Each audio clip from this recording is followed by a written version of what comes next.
Amante Padre Celestial, en estos momentos en los cuales iniciamos esta reflexión, este estudio de tu palabra, pedimos la presencia de tu Ruach para que tú nos des discernimiento para poderlo desarrollar y que realmente sea de bendición para todos cuantos posteriormente van a estar meditando en él conforme a tu voluntad. En el nombre de tu amado Hijo te lo pedimos y te damos las gracias. Amén. Amén.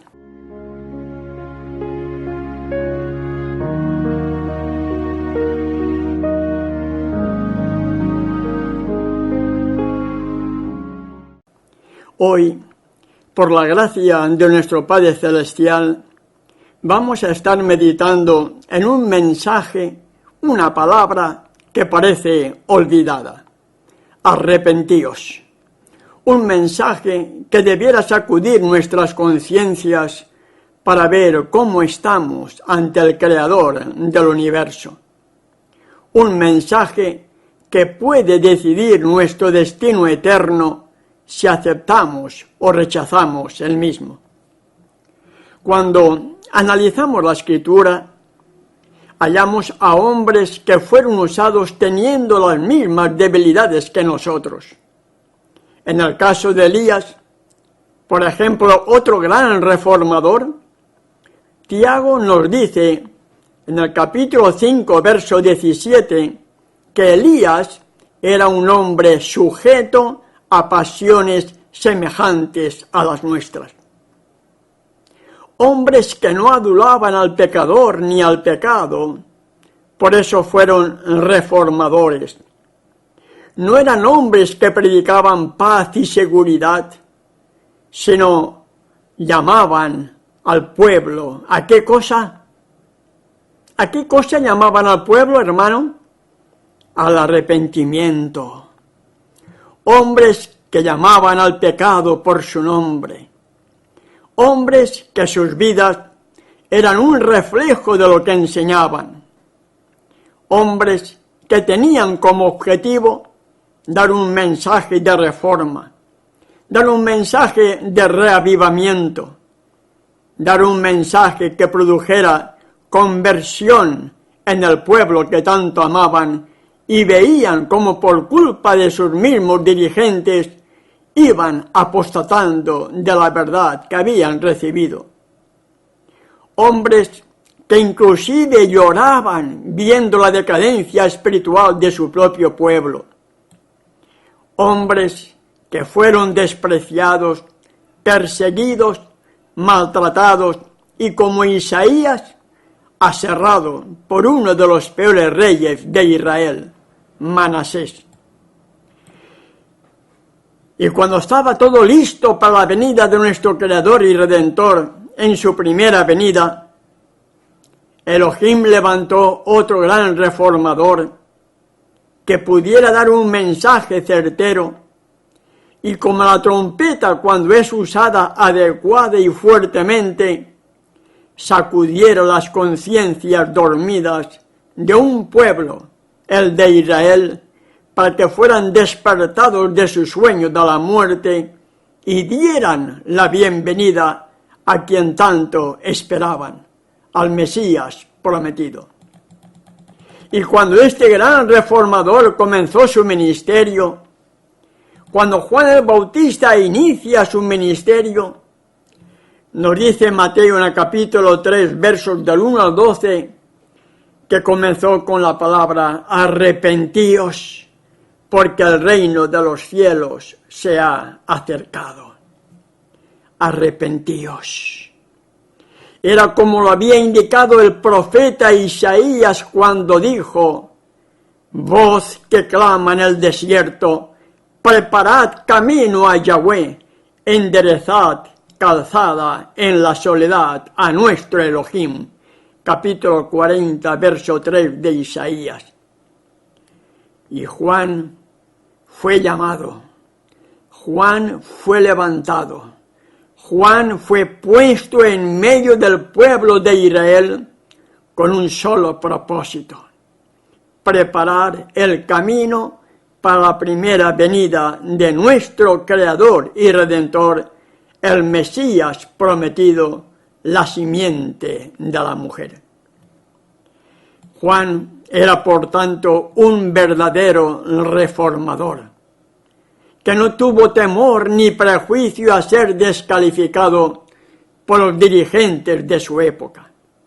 Hoy, además de reformador, añadiríamos con sarcasmo, como así nos califican algunos, por no decir muchos, nos tildan de reformista, separatista, disidente, fanático, porque al igual que Juan, no seguía ni queremos seguir a las falsas enseñanzas farisaicas de sus tiempos y a las falsas enseñanzas farisaicas modernas de nuestro tiempo. ¿Ha cambiado algo la historia, hermano y hermana? ¿Ha cambiado algo?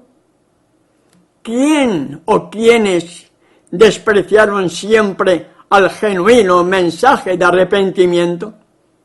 ¿Quiénes? ¿Qué sucedió antaño? Y que Saúl Pablo nos dice que las cosas que se escribieron antes para nuestra enseñanza se escribieron, a fin de que por la paciencia y la consolación de las Escrituras tengamos esperanza. Lo hallamos en su carta a los Romanos, capítulo 15, verso 4, y en 1 Corintios, capítulo 15, verso 11 nos dice: y estas cosas les acontecieron como ejemplo y están escritas para amonestarnos a nosotros, a quienes han alcanzado los fines de los tiempos. Por cierto, hablando de Saúl, Pablo, otro gran reformador, ¿verdad? Otro gran reformista, otro separatista, otro disidente, otro fanático. De perseguidor pasó a ser perseguido por ensalzar al hombre del madero. Y su propio pueblo, aquel pueblo que tanto él amaba, quiso matarlo, tan pronto se convirtió en un verdadero reformador, en un verdadero reformista, en un verdadero separatista, en un verdadero disidente, en un verdadero fanático, como así catalogan, llamando al pecado por su nombre. La historia pasada que hallamos en la Escritura, desde el mismo Génesis con la entrada del pecado hasta el último verso del capítulo 22 de Apocalipsis, nos ha sido dejado como ejemplo para que no cometamos los mismos errores que cometieron nuestros antepasados, hermano y hermana que me escuchan. Pero el mensaje genuino, el verdadero mensaje de arrepentimiento que tiene que llevarnos a la conversión y abandono del pecado, solo podrá ser proclamado por personas que, como Juan el Bautista, el gran reformador, no haya sido educado en la escuela de los rabinos o haya olvidado esas enseñanzas para aceptar ahora la palabra de Elohim, que tiene poder para transformar nuestra vieja naturaleza, como sucedió antaño.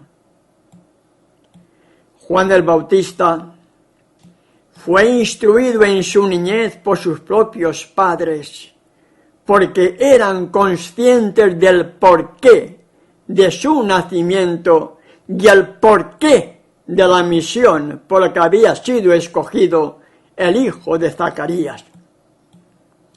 No dependió para nada de la escuela rabínica y por tanto su educación fue directamente del cielo a través de sus padres en primer lugar mientras vivieron y luego en la naturaleza, aprendiendo de la misma naturaleza y al comprobar las obras de la creación por medio de la misma naturaleza, conocer y aceptar al Elohim que creó la naturaleza.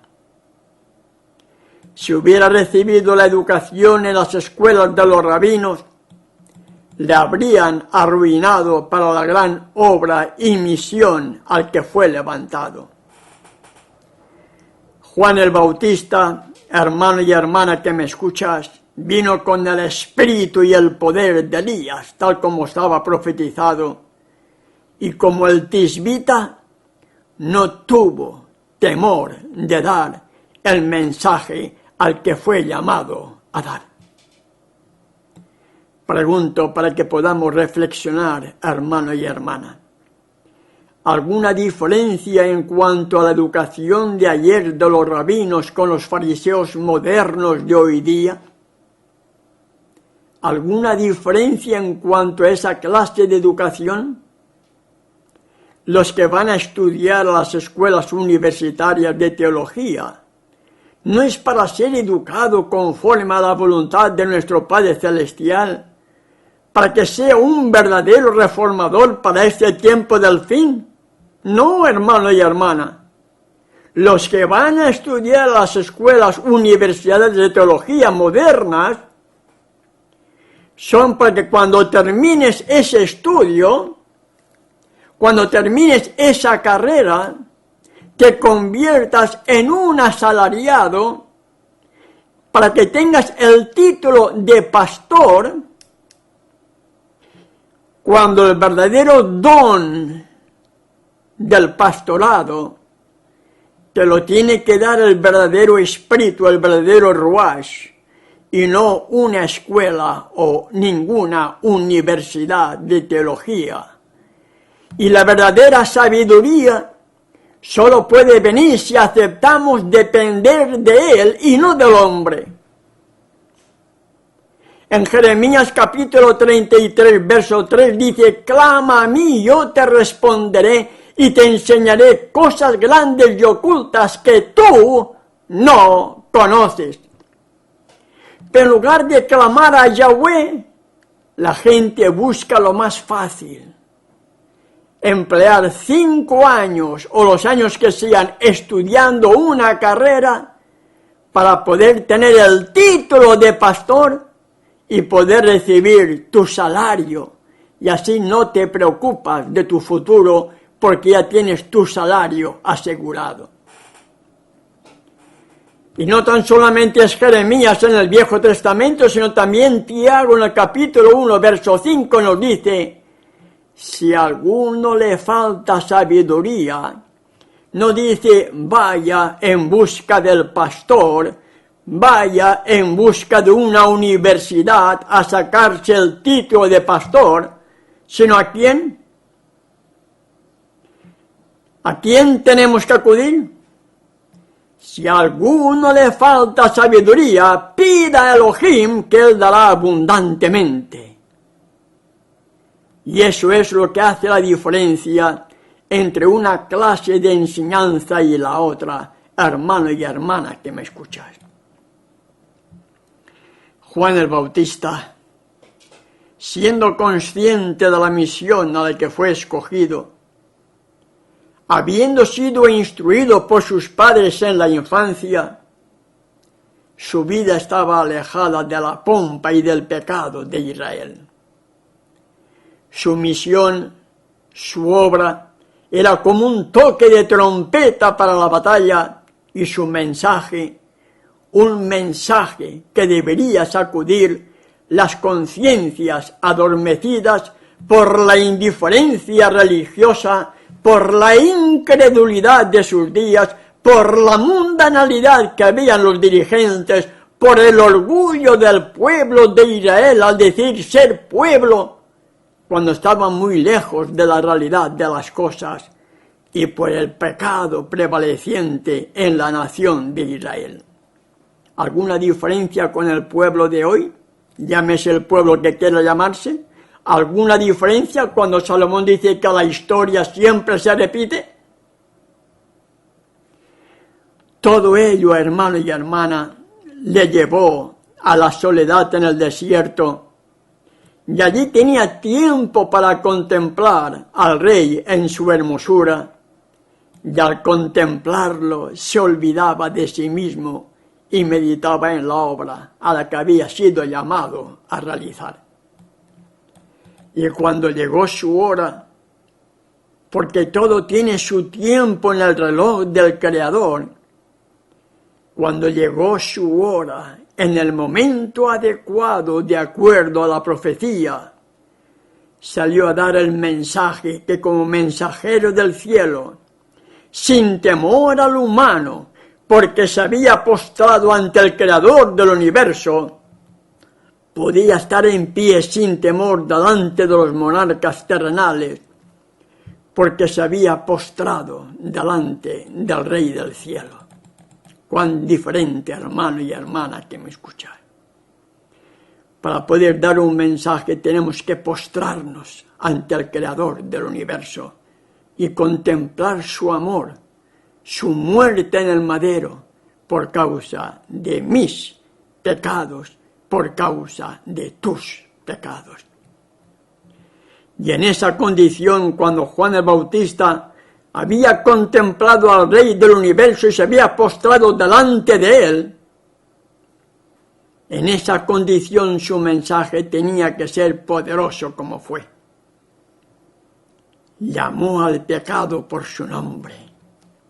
Y ese mismo pecado, con el poder y énfasis que desarrollaba en su labor, hacía que fariseos, saduceos y la gente común venían de Jerusalén, de toda Judea y de toda la provincia de alrededor del Jordán, para ser sumergidos confesando sus pecados y ser perdonados, nos dice la misma Escritura, hermano y hermana que me escuchas.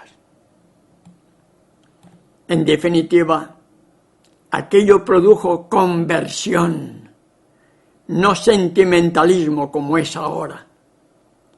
Ahora por lo general la gente la bautizan por sentimiento. ¡Qué lindo predicó! Se bautizan con el viejo hombre, se bautizan con la vieja mujer, sin haber nacido de nuevo, y eso que hace que la mundanalidad y el pecado entren a la iglesia, entren a la asamblea, entren a la keila, entren al pueblo judío mesiánico, sea el que sea, y se convierten todos en pecadores corporativos, porque el pecado entró en el lugar de reunión de ellos. El mensaje de Juan producía dolor por los pecados. Y ese dolor, ese arrepentimiento sincero, los llevaba a la confesión del mismo, al abandono del pecado. Y con el bautismo, después de haber sentido remordimiento, arrepentimiento, confesión de pecado, con el bautismo recibían el perdón de esos mismos pecados confesados y abandonados, porque el arrepentimiento me tiene que llevar al abandono del pecado, hermano y hermana. Viendo que muchos de los fariseos y saduceos venían a él como un trueno inesperado, estos líderes de Israel oyeron que les decía: generación de víboras, ¿quién nos enseñó a huir de la ira venidera? Oh, mi querido hermano y hermana que me escucha, ¿dónde están los Juanes Bautistas de hoy? ¿Dónde están esos Juanes que son capaces de decir a los dirigentes: generación de víboras, ¿quién os enseñó a huir de la ira venidera? Como este hombre solitario del desierto se atrevió a tratar a estos dirigentes como si fueran víboras. ¿Qué sucedería hoy si alguien dijera tal cosa a los dirigentes modernos de hoy día? Puede haber mucha diferencia entre una clase de dirigentes y la otra. no serán hipócritas igual que antes, cuando la historia sabemos que siempre se repite y que no hay nada nuevo debajo del sol. Pero hoy, lamentablemente, el problema es mucho más grave.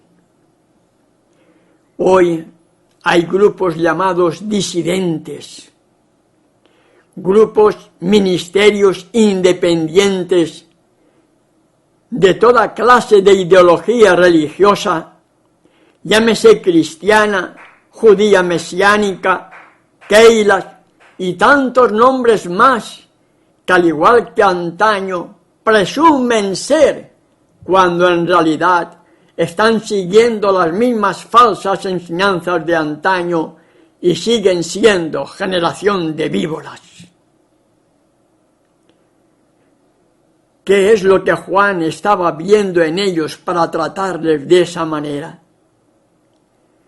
¿Qué es lo que Juan estaría viendo en ellos cuando les trató de víboras? Aparentaban ser lo que no eran en realidad. Eran muy estrictos en cuanto a la letra de la ley, mientras estaban llenos de justicia propia. Eran mundanos e hipócritas. Decían, pero no hacían. Daban a entender que eran, cuando en realidad lo que eran era siervos del pecado y de Satanás, y por lo tanto, como leemos en el libro de Revelación, Apocalipsis capítulo 2, verso 9, y en el 3, verso 9, son sinagoga de Satanás y que mienten. Cuando vino el Redentor del mundo, dijo: sepulcros blanqueados. Cuando Juan veía a los fariseos acudir a él, les dijo: haced pues frutos dignos de arrepentimiento, tal como hallamos en el verso 8. Les estaba diciendo, en otras palabras, mostrad en realidad que ha habido un cambio en vuestras vidas. Mostrad en realidad que se habían convertido en verdad y no en palabras. Que mostraran con sus palabras y hechos que sus caracteres habían sido transformados.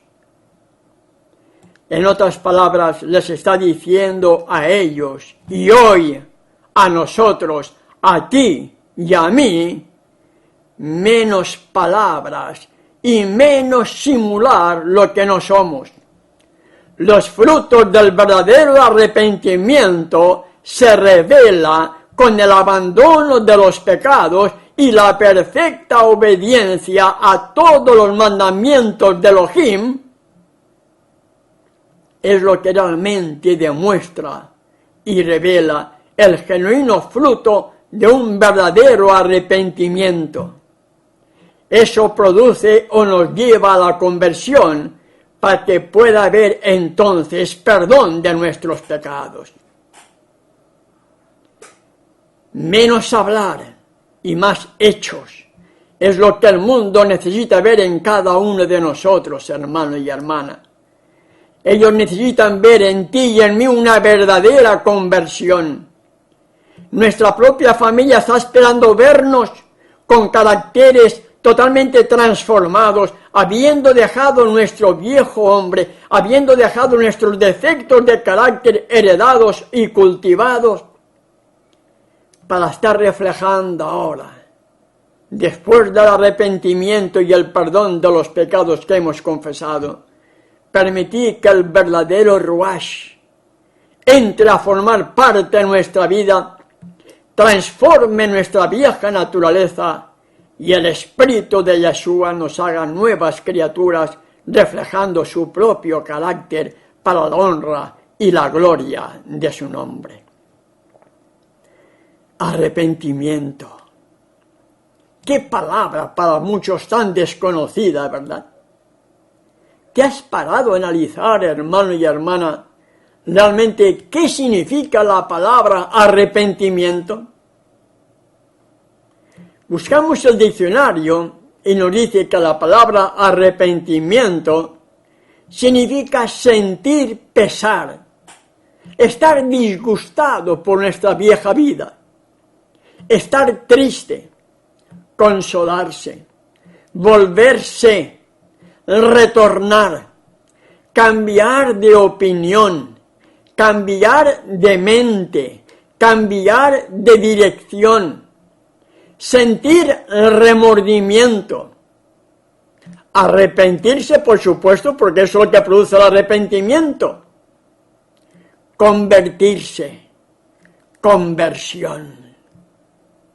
Eso es lo que significa literalmente la palabra tan olvidada, arrepentíos. Es el acto de abandonar el pecado. Es el producto de una verdadera conversión, de un cambio total en nuestra vida para volver a recuperar la imagen, el carácter que Adán perdió por causa de su pecado, por causa de su desobediencia.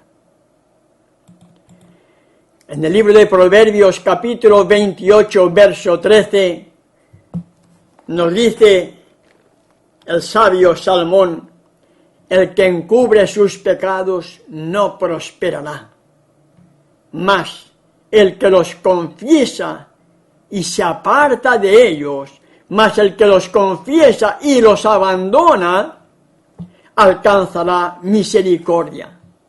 El perdón no viene cuando tú o yo confesamos el pecado cometido. El perdón viene cuando nos hemos arrepentido literalmente de nuestra transgresión o de nuestras transgresiones, reconocemos que hemos pecado, confesamos nuestro pecado y pedimos a nuestro Padre Celestial a través de su Hijo amado poder para vencer ese pecado. Y cuando ese pecado es vencido, la sangre de Yeshua limpia, perdona ese pecado, y entonces es cuando recibimos el perdón de ese pecado cometido, arrepentido, confesado y abandonado. Debemos entender realmente el verdadero significado del perdón, hermano y hermana que me escuchan. Nunca podemos recibir el perdón si pedimos perdón y seguimos pecando, y seguimos pidiendo perdón y seguimos pecando, porque el perdón será concedido cuando el pecado haya sido abandonado de nuestra vida. Para poder reflejar el carácter, la imagen que Adán tenía antes de su desobediencia, antes de que pecara. Y así como Juan el Bautista, cuando comenzó su ministerio, comenzó a arrepentíos, cuando vino Yeshua, cuando el Hijo del Hombre comenzó su ministerio, ¿lo comenzó de diferente manera? ¿Lo comenzó de diferente manera, hermano y hermana? Arrepentíos, porque el reino de los cielos se ha acercado. No hay otro mensaje, hermano. Arrepentíos.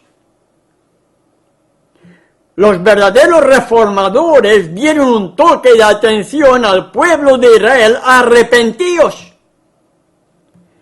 Y si hoy estamos cerca de la segunda venida del Rey del Universo, y más cerca todavía del fin del tiempo de gracia para cada uno de nosotros, ¿acaso no debía también estar escuchándose? Arrepentíos, porque el reino de los cielos se ha acercado. Así como el evangelista Mateo dice arrepentíos, Marcos, en el capítulo 1, verso 15, nos amplía un poco más y nos dice: el tiempo se ha cumplido, arrepentíos. El tiempo se ha cumplido. Pueblo de Israel, las profecías que indicaban mi aparición se han cumplido. Las profecías que indicaban que yo iba a comenzar el ministerio por 3 años y medio, ese tiempo se ha cumplido. Arrepentíos, porque el reino de los cielos, Yeshua mismo, el Mesías prometido, está entre vosotros. Arrepentíos, porque el reino de los cielos se ha acercado. Yeshua vino a revelar el carácter del Padre y a desenmascarar el carácter de Satanás, que en aquella época los fariseos y saduceos en su mayoría eran todos agentes de Satanás. Y él vino precisamente para contrarrestar, para revelar el carácter del Padre y a desenmascarar el carácter de Satanás. Y Pablo, en su carta a los romanos, en el capítulo 2, verso 4, nos dice lo siguiente, que comparto también con cada uno de ustedes, hermanos y hermanas. ¿O menospreciáis la riqueza de su benignidad, paciencia y longanimidad, ignorando que su benignidad te guía al arrepentimiento? Si nosotros hiciéramos como Juan el Bautista, pudiéramos contemplar al Rey en su hermosura, dedicáramos tiempo a meditar en su vida, en su muerte, en la forma tan cruel e inhumana que dio su vida por culpa tuya y por culpa mía, por culpa de nuestros pecados. Si pudiéramos contemplar tanto inmenso amor incomprendido, ¿no crees que ese mismo carácter, ese mismo amor, esa misma benignidad que él mostró en toda su vida, hasta el momento que expiró y dijo, Padre, en tus manos encomiendo mi espíritu, y entregó su vida por ti y por mí, ¿no crees que si meditáramos en él, habrían frutos de arrepentimiento en nuestras vidas? Y permíteme que te diga una cosa.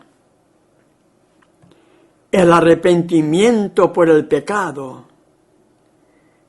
es las primicias de la obra que el verdadero Espíritu Santo, el verdadero Ruach HaKodesh, el verdadero Espíritu de Yeshua, desea hacer en tu vida y en mi vida, para que por medio de ese arrepentimiento Él quebrante nuestros corazones y nos haga nuevas criaturas para la honra y la gloria de su nombre.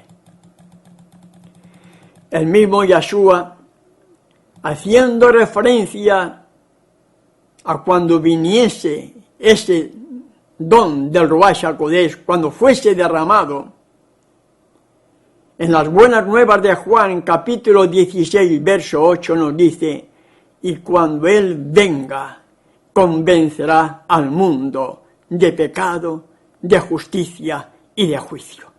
Ahora yo pregunto, ¿qué espíritu podemos tener si todavía seguimos siendo pecadores? Se dice que cuando venga el Espíritu de Santidad, cuando el Espíritu de Santidad, cuando el Ruach HaKodesh, cuando el don del verdadero Espíritu de Yeshua venga a tu vida y a mi vida, dice que nos convencerá de pecado, de justicia y de juicio.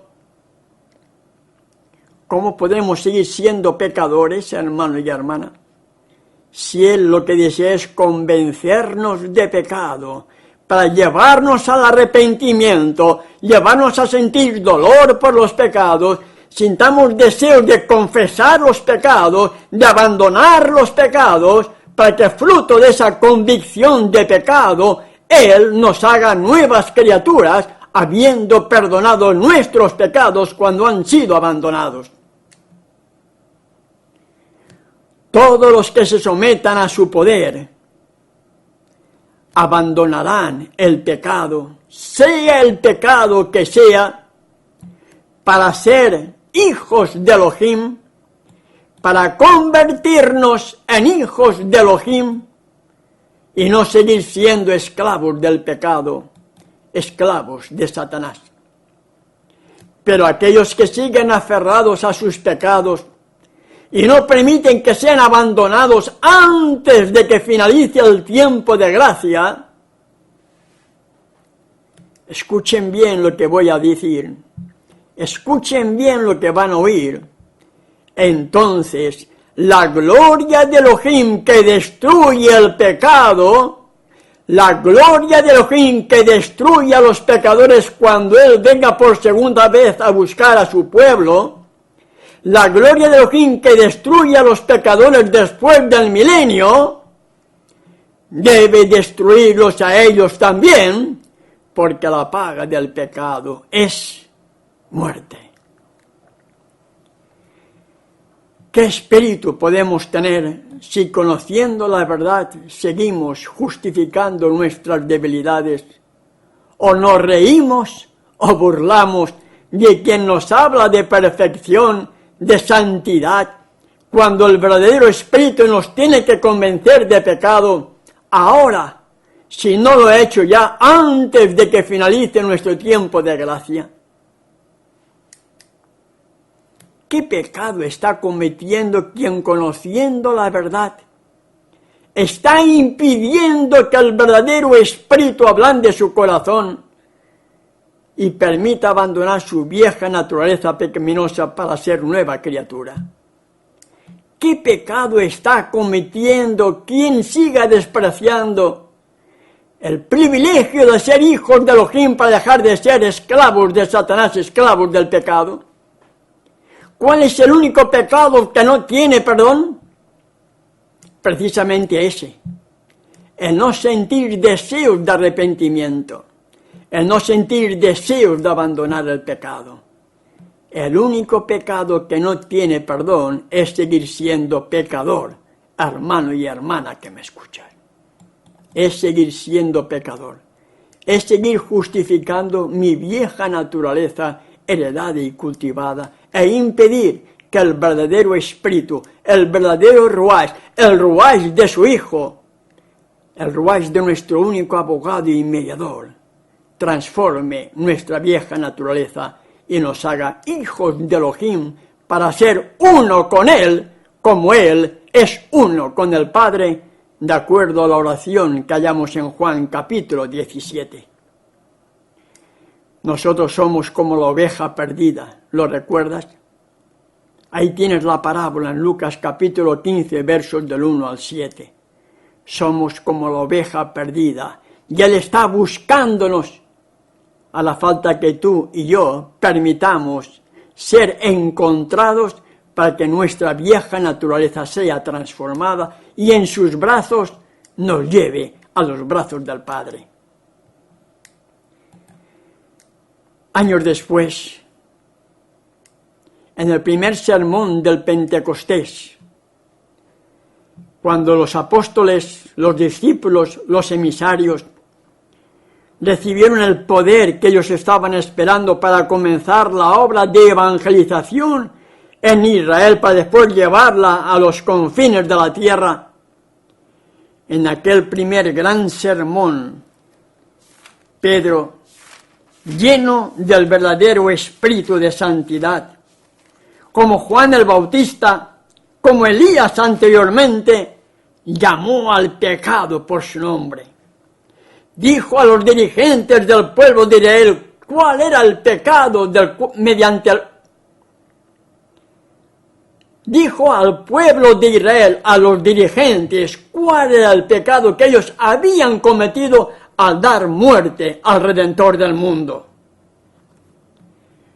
Puso el dedo en la llaga del pecado, hasta el punto de que algunos de ellos sintieron realmente el toque del verdadero espíritu y dijeron: varones hermanos, ¿qué haremos?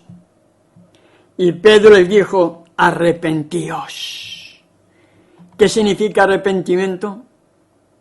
Sentir pesar, estar triste, consolarse, cambiar de opinión, cambiar de mente, cambiar de pensamientos, cambiar de dirección, sentir remordimiento. conversión. Eso es lo que le está diciendo Pedro. Arrepentíos y sumérjase cada uno de vosotros en el nombre de Yeshua para perdón de los pecados y recibiréis el don del verdadero Espíritu. Y en el siguiente capítulo, en Hechos capítulo 3, versos 17 al 19, después de haber hecho la curación del cojo, Pedro dice: mas ahora, hermanos, sé que por ignorancia lo habéis hecho, como también vuestros gobernantes. Verso 18. Pero Elohim ha cumplido así lo que había antes anunciado por boca de todos sus profetas, que su Mesías había de padecer. Verso 19. Así que arrepentíos y convertíos, para que sean borrados vuestros pecados, para que vengan de la presencia de Yeshua tiempos de refrigerio. Arrepentíos y convertíos. ¿Cuál es el mensaje que debiera oírse hoy, cerca del fin de nuestro tiempo de gracia, en las iglesias, en las asambleas, en las keilas, en los grupos judíos mesiánicos? ¿Paz, seguridad? ¿O arrepentíos, porque el reino de los cielos se acerca? ¿Cuál es el mensaje que darán los Elías del tiempo del fin? ¿Hablarán de profecías? Es posible. Pero, ¿cuál es la norma mediante la cual vamos a ser juzgados? ¿Será por conocimiento de la Escritura o por reflejar el carácter de nuestro Creador y Redentor? Y esa es la gran diferencia que va a marcar el destino de cada uno de nosotros. Tendrán conocimiento de la Escritura,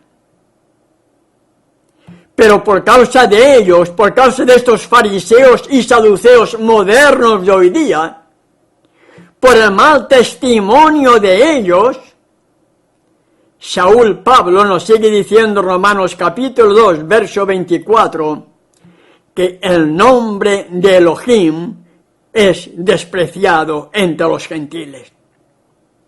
¿Será despreciado el nombre de Elohim entre los gentiles por causa de tu mal testimonio, por causa de mi mal testimonio? ¿Seremos como los fariseos de antaño, aparentar cuando somos sepulcros blanqueados? ¿Qué características tendrán los 144.000 hermanos y hermanas? ¿Cómo serán? ¿Qué carácter tendrán? ¿Serán pecadores? La Escritura me indica en el capítulo 14 de Apocalipsis que son sin mancha, ni arruga, ni cosa semejante. Ahora pregunto, ¿cuándo estarán sin mancha, sin arruga? En definitiva, ¿cuándo estarán sin pecado? Antes de que termine su tiempo de gracia. Antes de que Yeshua deje de interceder por el pecador. ¿Cuándo será eso? ¿Usted lo sabe? Yo no lo sé, hermano y hermana. Entonces, si no sabemos cuándo Yeshua va a dejar de interceder por ti y por mí, si no sabemos tampoco cuándo vamos a ser llamados al descanso, la pregunta es, ¿cómo deberíamos estar viviendo hoy? Si no sabemos cuándo va a finalizar nuestro tiempo de gracia y podemos morir en cualquier momento, y ahí terminó nuestro tiempo de gracia, en pecado, perdidos, obedientes, ¿existe la posibilidad de redención? Entonces, ¿cómo deberíamos estar viviendo hoy, hermano y hermana, si no sabemos cuándo va a finalizar nuestro tiempo de gracia? ¿Será que no nos gusta arrepentirnos? ¿Será que nos gusta seguir con nuestra vieja naturaleza a cuesta? con nuestra mundanalidad, con nuestros pecados acariciados que tanto nos gustan, con nuestro propio orgullo, con nuestra arrogancia de pretender saber más que el otro, aparentando ser lo que en realidad no somos, justificando los medios cuando en realidad estamos cometiendo el único pecado que no tiene perdón y es seguir siendo pecador.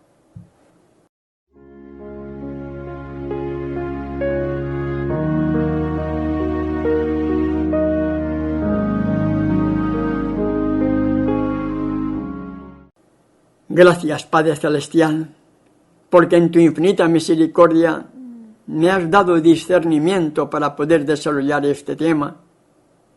Te pido, Padre, que tú sigas quebrantando nuestros corazones, que podamos entender que el tiempo de gracia se nos termina en cualquier momento, y como Elías, que llamó al pueblo de Israel a la adoración del verdadero Elohim, como Juan el Bautista con el mensaje arrepentíos, como tu Hijo amado arrepentíos, como los apóstoles arrepentíos, sintamos deseos de arrepentirnos para ser transformados en nuevas criaturas, para la honra y la gloria de tu nombre, y formar parte de entre los redimidos para poder vivir junto a ti y a tu Hijo amado por toda la eternidad. En su nombre y por sus méritos te lo pedimos y te damos las gracias. Amén.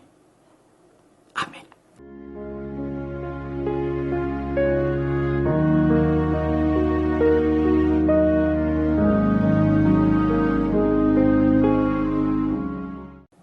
Muchas gracias, hermano y hermana, por estar en nuestra sintonía. Que nuestro Padre Celestial, juntamente con su Hijo, les protejan y bendigan, es nuestro deseo y oración. Hasta nuestro próximo encuentro.